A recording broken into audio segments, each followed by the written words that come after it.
কারণ দাওয়াত দিতে হলে মানুষের সাথে নরম স্বরে কথা বলতে হয়।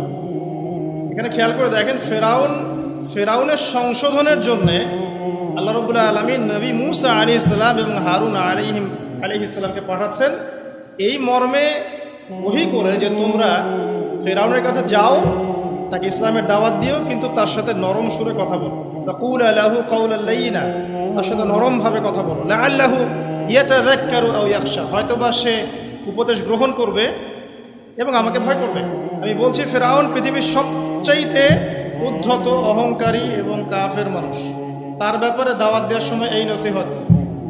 তাহলে আমরা যারা মুসলিমদের মধ্যে দাওয়াতি কাজ করি বা একে অন্যের ভুল সংশোধনের চেষ্টা করি, তাদের ভাষা কেমন হওয়া উচিত, পদ্ধতি কেমন হওয়া উচিত? আর কোনো দলিলের প্রয়োজন আছে?